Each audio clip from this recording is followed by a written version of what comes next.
Boa noite a todos. Eu sou o professor Antover Panazzolo Saramento, sou docente na Faculdade de Engenharia, aqui da Universidade Federal de Catalão. Gostaria desde já de agradecer à comissão organizadora pelo convite, poder estar contribuindo e também participando desse brilhante evento.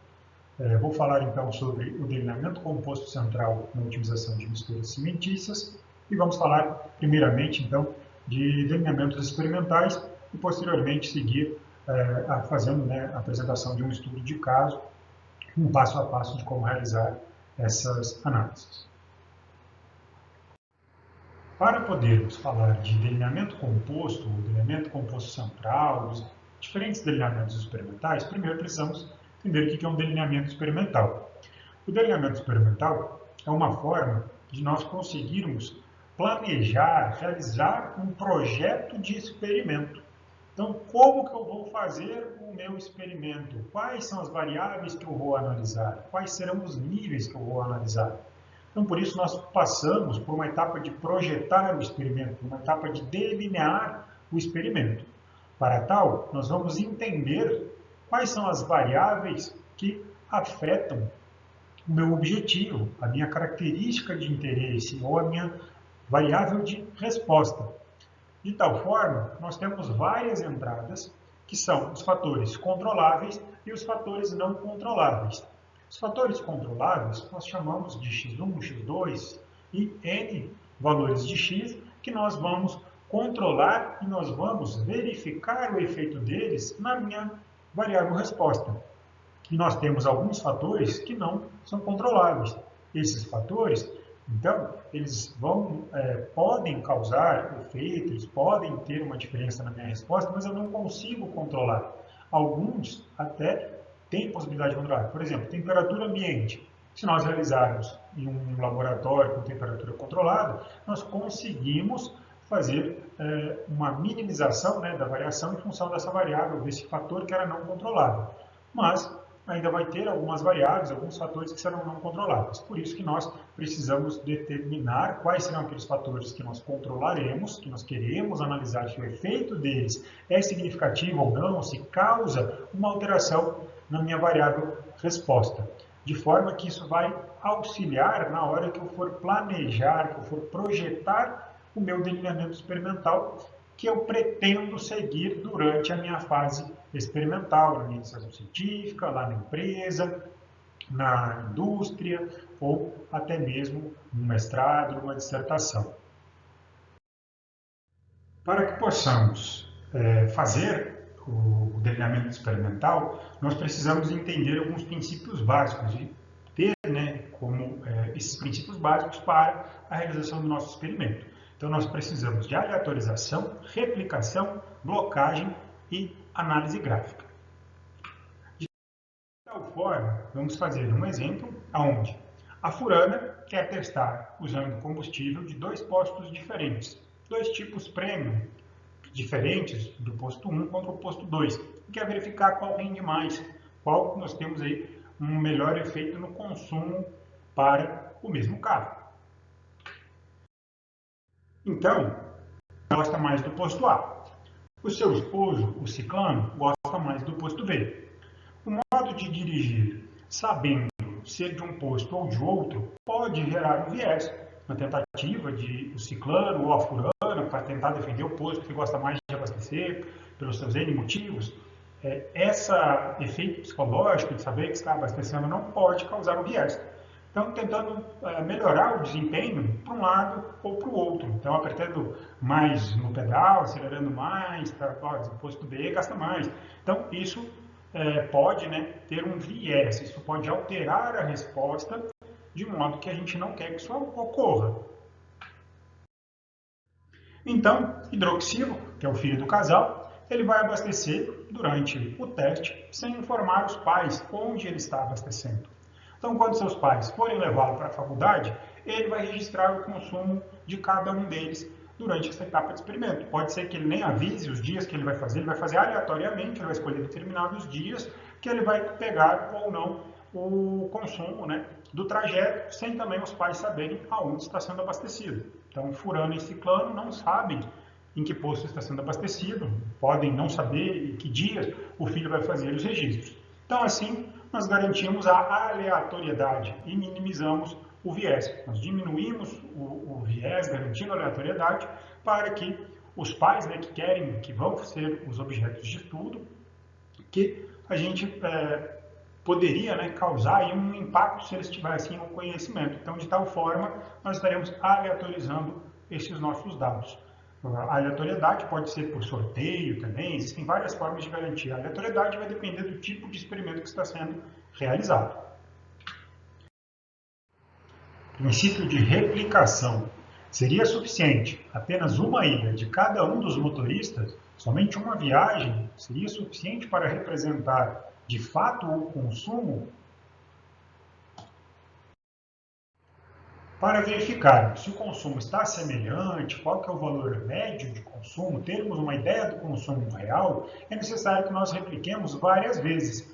Por quê? Porque existe uma variabilidade. Um determinado dia o ciclano estava apressado, a furana pegou um trânsito intenso. Então são várias as variáveis que nós não conseguimos controlar e nós precisamos medir qual foi a variabilidade do consumo de cada motorista, de cada combustível. Para tal, nós fazemos as replicações, a fim de diminuir essa variabilidade, ou medir essa variabilidade, de forma que a gente possa informar um consumo médio. Então, qual que é a média de consumo do motorista X com o combustível do posto tal? É uma forma de conseguirmos medir qual que é a variabilidade ocasionada por aquelas variáveis que nós não conseguimos controlar. Para que possamos elevar a sensibilidade de um experimento, nós seguimos o princípio da blocagem. O que seria isso? Então, tem algumas variáveis que elas podem não ser de interesse, né? Que elas alteram, tem alguns fatores que elas vão alterar a variável resposta, mas isso não é de interesse do estudo. Então, uma forma da gente verificar essa sensibilidade seria dividindo em blocos. Nesse caso, nesse exemplo, cada um dos motoristas, a furana e o ciclano, seriam considerados um bloco. Nesse caso, o que estaria acontecendo? O modo de dirigir, da furana pode ser diferente do modo de dirigir do ciclano, de tal forma que isso causar um maior ou menor consumo devido ao motorista. Mas nós queremos verificar a influência do combustível. Então, se nós separarmos em blocos, nós também conseguimos verificar essa sensibilidade, verificando o efeito de cada motorista no consumo. E a análise gráfica, não é bem no princípio, né, mas é a forma de representarmos isso, de facilitar, porque ao término do experimento, nós vamos ter uma quantidade de dados muito grande. Então, a análise gráfica, analisar os gráficos é uma maneira fácil e intuitiva do que observar vários números em uma planilha tabulada. Isso, quando nós temos poucos dados, até que é fácil, mas quando nós temos 100, 200, 300, 500 dados para analisar. Então, isso pode causar aí a análise gráfica, ela vem no intuito, né, de, ao término do experimento, facilitar a demonstração desses resultados.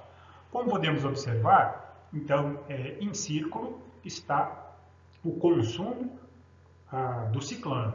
E no desenho, né, no gráfico, os triângulos representam o consumo da furana.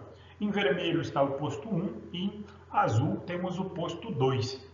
Então, conforme podemos observar, existe diferença, a gente graficamente, né? Não estamos falando de uma análise estatística ainda, estamos analisando graficamente. Então, graficamente, o que podemos observar? Os triângulos, que representam a furana, eles estão sempre acima, eles têm uma tendência de sempre estarem acima do ciclano.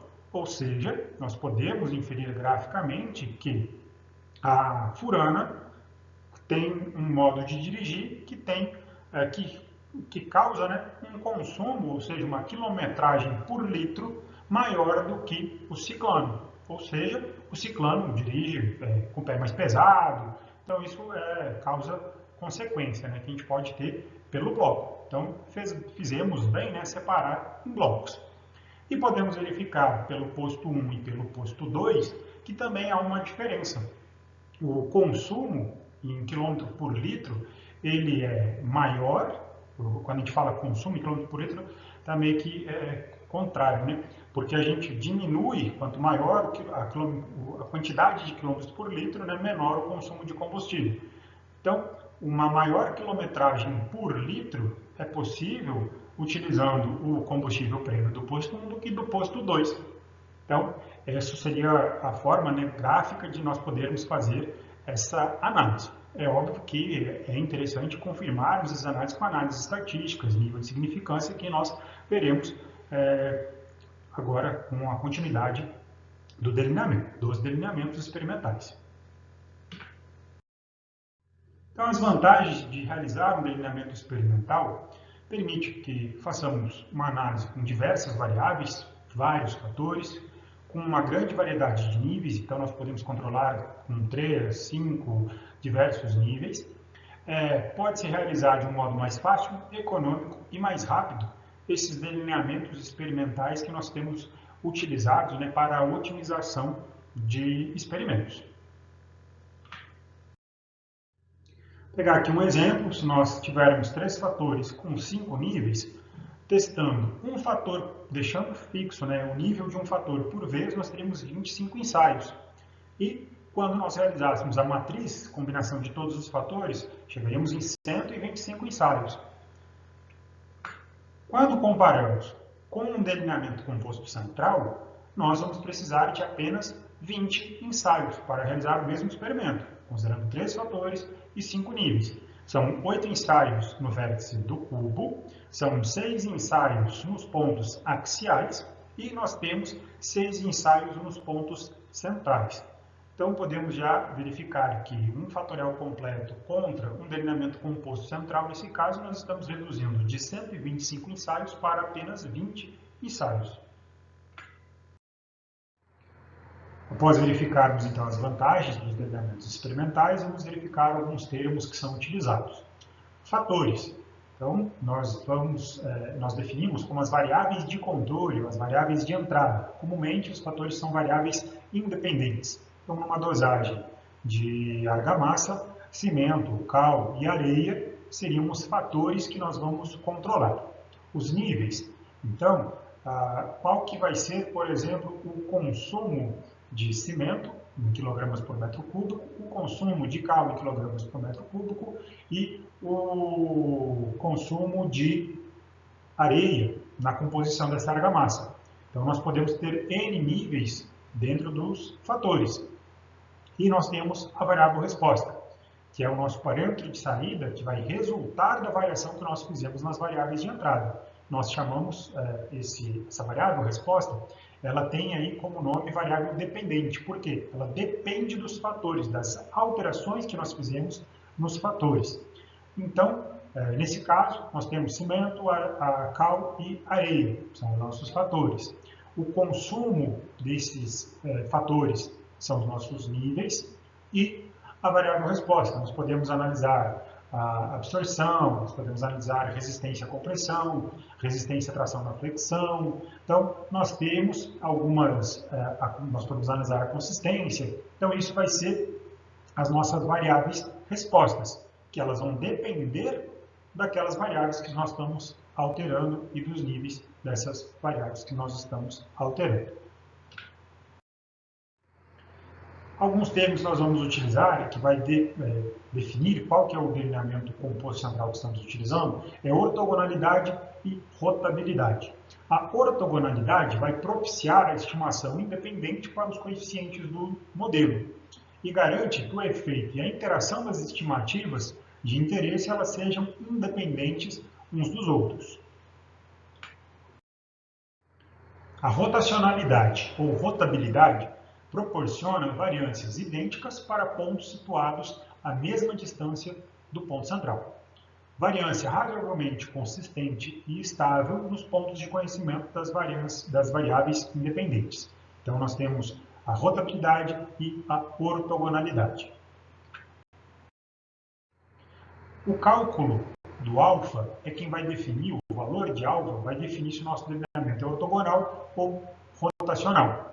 Então, para o delineamento ortogonal, nós calculamos um alfa em função dessa formulação, que vai depender número necessário de pontos para a consecução do fatorial, de pontos adicionais, de pontos axiais, de pontos centrais. Então, nós temos essa formulação com base nesses parâmetros. Para um delineamento rotacional, nós calculamos o alfa apenas no número necessário de pontos para a consecução do fatorial, que é dependente do número de fatores que nós vamos utilizar no nosso delineamento. O alfa, na prática, ele vai determinar o distanciamento entre os níveis que nós vamos adotar para o nosso delineamento. Então, por exemplo, o ponto central é o nível 0, quando falamos do nível codificado. Nós temos o ponto menos 1 e mais 1, que representam os pontos dentro do cubo, daquele fatorial que nós temos, então, o cubo.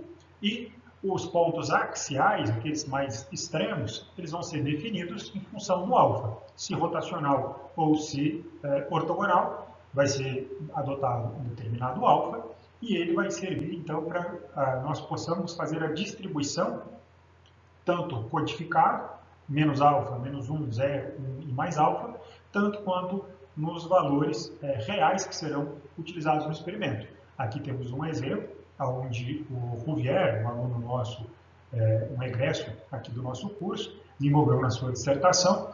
Ele substituiu agregado miúdo de tijolos de concreto por borracha granulada e substituiu o cimento por lama de concreteira, lama residual de concreteira em seu estado seco. Ele testou as substituições entre 0 e 23,5% dessas substituições que nós falamos. Então, ele adotou os níveis central 11,7, menos 1, 13,4, mais 1, 20, e menos alfa 0 e mais alfa 23,5. Então, quem for realizar o experimento pode pegar já os delineamentos convencionais, se ortogonal, se rotacional. Nesse caso, foi um composto rotacional, o alfa foi menos 1,41. Então, os limites, eles vão ser os valores reais que serão utilizados na experimentação, vão ser definidos em função dos nossos níveis, menos alfa, menos 1, 0, 1 e mais alfa. Alguns tipos de delineamento, nós vamos falar do fatorial completo, o 2K com ponto central e o composto central, sendo que o fatorial completo, como já discutimos, ele combina todos os níveis de todos os fatores escolhidos. A desvantagem é um número muito grande de ensaios. Então, desse modo, esse fatorial completo com P níveis e K fatores vai apresentar P elevado na K combinações distintas. Um ensaio onde se deseja contrastar, ou seja, verificar o efeito da temperatura, do tempo e do pH. Então, são 3 fatores, 3 níveis cada um. A ideia é utilizar uma determinada reação química. Nós precisaríamos 27 ensaios para poder fazer essa análise, considerando um fatorial completo. Em um fatorial 2K com ponto central, nós temos então o fatorial 2 elevado na K, que são K fatores, mais um ponto central. A vantagem é que reduz muito o número de ensaios, mas a sua utilização vai se restringir a apenas ajustes de modelos de primeira ordem. Então, a gente não pode verificar aqui os efeitos quadráticos, não temos como verificar outros efeitos, apenas o efeito, a modelagem de primeira ordem. Então, pegando o exemplo anterior, como são 3 fatores, seria 2 elevado na 3, dá 8, mais 1, seriam 9 ensaios, uma redução de 18 ensaios em relação ao fatorial completo. E o delineamento composto central, ele é um delineamento que é considerado simétrico, uma vez que ele trabalha então com 0, menos 1, mais 1, menos alfa, mais alfa, e de segunda ordem, constituído por 3 partes. Nós temos a parte do cubo, que é um fatorial 2 na K, chamado de NF. Nós temos a parte axial, chamada de estrela, então nós temos o menos alfa e o mais alfa, e nós temos o ponto ou pontos centrais, que é o 0, chamado NC. Ao término, então, temos essa visão para o delineamento composto central. O ponto central sendo analisado, menos 1 e mais 1 os níveis que ficam no cubo, e na parte axial, na estrela, os níveis menos alfa e mais alfa. Outra forma que nós temos de analisar o delineamento composto central é considerando circunscrito, centrado na face e inscrito. Então, isso vai determinar, né, os níveis que nós teremos em função também do alfa, a distância e onde eles se encontram esses pontos. Então, em relação à estrela, os pontos axiais com relação à parte do cubo. E, geralmente, o delineamento composto central mais utilizado é o circunscrito. Apresento aqui um quadro, resumo, de alguns delineamentos para o tipo composto central que o Minitab, por exemplo, traz como já delineamentos padrões. Então, nós temos número de fator, que tipo de delineamento, quantidade de corridas, se ele separa em blocos ou não, quantas corridas no cubo, quantas corridas nos pontos centrais. Então, se é rotativo ou não, então ali se é Y é sim, ele é rotativo, se é N não. Então, nós temos alguns delineamentos, né, que os softwares estatísticos, Minitab, estatística, o R, e aí com os pacotes que nós vamos utilizar, eles já têm, né, alguns delineamentos pré-definidos que nós podemos utilizar já com seus alfa, com os valores de alfa calculados padrões, com experimentos rotativos ou não rotativos. Então, essas informações nós acabamos, né, muitas das vezes, pegando já conforme o nosso software estatístico ou o programa de delineamento que vamos utilizar, que já nos traz os delineamentos que podemos realizar. Apresento nesse slide um quadro resumo de 2 a 7 fatores, considerando 5 níveis, que é o utilizado pelo composto central, o número de corridas, pontos centrais e o alfa padrão, que é utilizado para esses delineamentos. São os mais convencionalmente utilizados.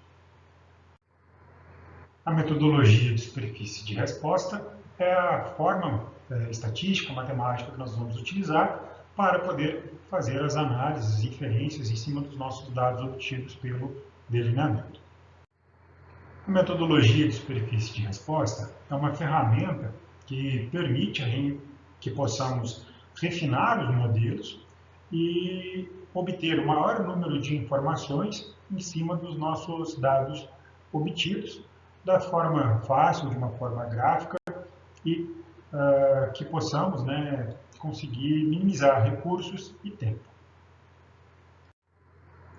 E passamos para a otimização.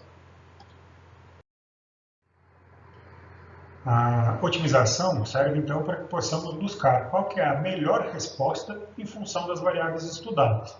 Então, qual que é o melhor valor de y em função do valor de x. Nós podemos ter ponto de cela, nós podemos ter ponto de mínimo, nós podemos ter ponto de máxima, e o experimento, né, o delineamento, com a metodologia de superfície de resposta, com as equações e a modelagem que foi feita, vai nos permitir determinar o melhor ponto para ser utilizado. Em muitos dos casos experimentais, nós vamos ter experimento, mas não teremos somente uma variável resposta, nós teremos respostas múltiplas. Teremos Y1, a resistência à compressão, Y2, a absorção, Y3, consistência. Então, vamos precisar verificar qual que é a melhor combinação de X que melhora todas essas variáveis respostas conjuntamente. Então, não adianta só eu melhorar a resistência, mas eu prejudico a absorção, eu melhoro a resistência à compressão e prejudico a minha variável resposta consistência. Eu quero buscar uma combinação dos meus valores de x1, x2, x3, ou seja, uma combinação dos fatores que eu estou testando e dos seus níveis que consiga melhorar conjuntamente todas as minhas variáveis respostas. Então, uma das metodologias para isso é a chamada desejabilidade global ou função de desejabilidade. Nesse sistema, nós verificamos as desejabilidades individuais, que podem ser maior é melhor, menor é melhor ou nominal é melhor. Sendo que elas então são divididas de tal forma que quanto maior for o valor da minha variável resposta, melhor. E então eu tenho a minha desejabilidade zero, então eu não desejo o menor valor. E o maior valor é o 1, ou seja, eu desejo chegar no 1, eu quero que ele seja 1. Então eu vou colocar aqui, quanto maior aquela determinada variável resposta, melhor, ou seja, eu quero isso. Para o menor é melhor, então o meu valor de desejabilidade 1 é dado para o menor valor de y. E quanto maior for essa variável resposta, menor vai ser a minha desejabilidade. Ou seja, minha desejabilidade dual vai ser 0 para o maior valor de y dessa variável. Em alguns casos, nós podemos ter um alvo. Então, nós temos o nominal é melhor. Eu vou determinar que aquele determinado valor, de fato, é a minha desejabilidade ótima. E aí os valores menores ou maiores, eles não são, eles vão ter desejabilidade 0. E o meu alvo tem a desejabilidade máxima, que é o valor de 1. Analisadas todas as desejabilidades individuais, a global é o produto de todas as desejabilidades elevado em 1 sobre o número de desejabilidades que foram consideradas. Então, eu tenho 3 variáveis respostas, eu vou fazer o produto da desejabilidade individual da variável 1, 2 e 3. E vou elevar isso em 1 sobre 3. Então, essa seria a forma de eu calcular a minha desejabilidade global. Quanto mais próximo de 1, melhor. Quanto mais próximo de 0, pior. Vamos fazer, então, um exemplo. Vamos planejar um delineamento composto central. Vou pegar o estudo de caso aqui, para nós fazermos o exemplo. A dissertação, então, do aluno Rouvier, foi feita em 2018, sob o nome dele Pereira. A ideia era otimizar tijolos de concreto, verificando resistência à compressão e absorção. Ele substituiu parcialmente o agregado miúdo por borracha granulada de pneu e substituiu o cimento por lama residual de concreto em seu estado seco. Então, os fatores X1 e X2, percentual de substituição de borracha e percentual de substituição de lama. Nos seus estudos prévios, ele verificou que as faixas eram entre 0 e 23,5, então definiu aí o menos alfa e o mais alfa para ficar em não ter a substituição e até a substituição que poderia ser considerada máxima, pelo que ele fez nos estudos prévios, e as variáveis respostas y1 e y2 sendo resistência à compressão e absorção. Então, aqui fica a representação, utilizando o software estatístico, utilizando o software R, escolheu-se o delineamento que são 13 ensaios, então codificado x1 e x2, fica menos 1 para cada ensaio, e os percentuais reais da substituição de borracha para x1 e x2 a lama residual com a substituição ao cimento.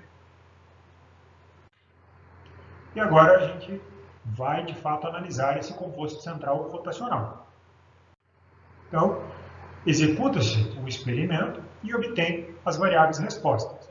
Então, nesse caso, resistência à compressão, Y1, foi anotado para cada um dos tratamentos, ou seja, para cada um dos ensaios realizados do nosso delineamento, e o valor de absorção. Foram utilizados 6 corpos de prova para resistência à compressão e 3 corpos de prova para absorção, aos 28 dias, para essa parte que estou apresentando. Então, num delineamento composto rotacional, central rotacional, são 3 ensaios, com 9 corpos de prova, totalizou 117 corpos de prova. Se fosse um fatorial completo, seriam necessários 225 corpos de prova. Houve uma redução de tempo, de gasto, de material de 48% nesse exemplo. Realizado o experimento, nós procederemos à análise dos nossos dados. Então, de tal forma, vamos verificar os pressupostos para que possamos concluir, fazer a análise de variância e os demais testes do nosso modelo. Primeiramente, vamos verificar a normalidade dos resíduos. Então, pelo teste Shapiro-Wilk, foi verificado que os nossos dados apresentam normalidade. No teste de homocedaticidade, utilizamos aqui o teste de Breusch-Pagan, que verificamos também ambos, em Y1 e Y2, a análise do resíduo, os nossos modelos, seus resíduos, eles também são considerados homocedáticos.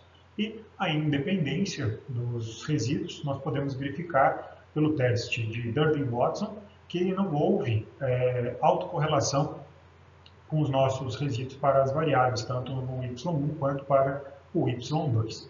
Então, podemos proceder às nossas análises. O modelo completo será testado inicialmente. Então, nós temos o efeito de primeira ordem, as interações e a segunda ordem. Podemos verificar, então, a nova análise de variância para o y1, que é resistência à compressão, e para a absorção da água. Ambos apresentaram R² e R² ajustado considerados bons, mas podemos verificar aqui que o efeito da interação, quando pensamos no modelo completo, ele está já nos demonstrando que não foram significativos. De tal forma, vamos analisar todos os coeficientes e retirar aqueles coeficientes que são considerados não significativos. Vamos analisar, então, os coeficientes do nosso modelo. O modelo completo tem o intercepto, a variável x1, variável x2, nos seus efeitos lineares, a interação entre a variável x1 e x2 e o efeito quadrático, tanto para x1 quanto para x2. Nos dois modelos, tanto para a resistência à compressão quanto na absorção, só foram significativos o intercepto, o efeito linear da variável x1 e o efeito quadrático também da variável x1. Ou seja, a interação entre x1 e x2 e o efeito x2 também quadrático foram considerados não significativos. Então, nós vamos retirar eles dos nossos modelos, tanto para resistência à compressão quanto à absorção, e vamos fazer a análise de variância novamente para esses modelos reduzidos. Então, aqui está apresentado o modelo reduzido para a resistência à compressão. Nós tivemos, então, significativo tanto o efeito linear quanto o efeito quadrático e não houve falta de ajuste.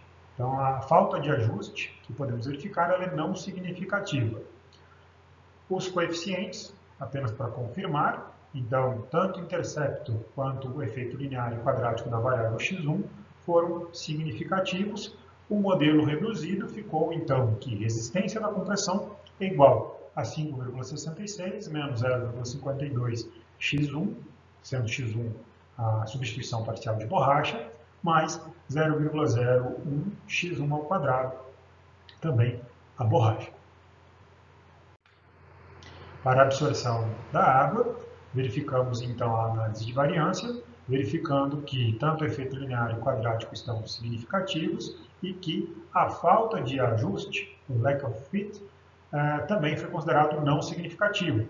Então, é um bom modelo, os R's, tanto ao quadrado quanto ao ajustado, também considerado de bons valores, e procederemos, só para efeito de confirmação, também verificar os coeficientes. Todos os coeficientes, então, o intercepto, o x1 e o x1 ao quadrado, são considerados significativos. Então, o modelo reduzido para absorção de água ficou 81,86 mais 0,88 x1 menos 0,01 x1 ao quadrado. Então, podemos observar aqui que, quando aumentamos a concentração, a substituição do agregado miúdo por borracha, nós estamos aumentando a absorção. Já na equação y1, está com um sinal negativo. Podemos, então, entender que, conforme nós aumentamos a substituição de borracha, substituição do agregado miúdo por borracha, nós estamos diminuindo a resistência à compressão pelo efeito linear. E um pouco de efeito quadrático também para ambos os casos, tanto no y1 quanto no y2. Feita a análise de variância, os modelos então foram reduzidos, ou utilizando o seu modelo completo, verificou se pode-se proceder à análise de interação. Nesse caso, cabe uma observação que não ocorreu interação significativa entre as variáveis. Mas estou apresentando aqui o gráfico de contorno e de superfície de resposta, que também graficamente auxiliam a verificar que não há um impacto significativo da variável x2 na resposta, tanto da resistência quanto da absorção. Posteriormente às análises, nós podemos proceder então à otimização das variáveis. Nesse caso seria multiresposta. Nós temos resistência à compressão e absorção. Nós queremos o máximo de resistência com o mínimo de absorção possível. Então, podemos verificar no gráfico da esquerda, né? Quanto menor o valor, a desigibilidade ficou zero.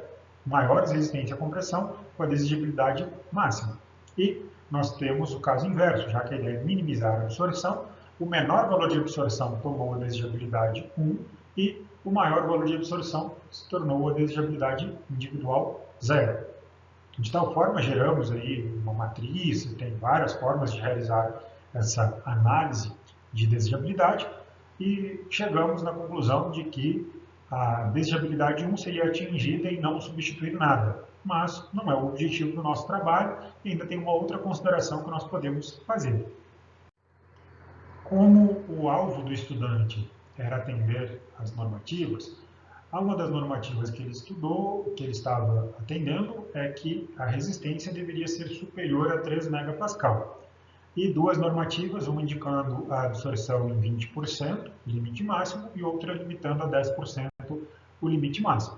Então, o que podemos fazer, um outro estudo de desigibilidade, é considerar, então, para o Y1, um alvo. Fazemos, então, uma desigibilidade nominal, considerando o alvo, e mantemos ainda a minimização, ou seja, minimizar o Y2, minimizar a absorção como desigibilidade ideal, de tal forma que ele apresenta, dentro dos valores testados, que até o valor de 20, nós não teremos um efeito, até mesmo porque não teve um efeito significativo na regressão, a lama residual não teve efeito, então dentro dos valores testados poderíamos colocar aí até mesmo próximo do valor máximo testado.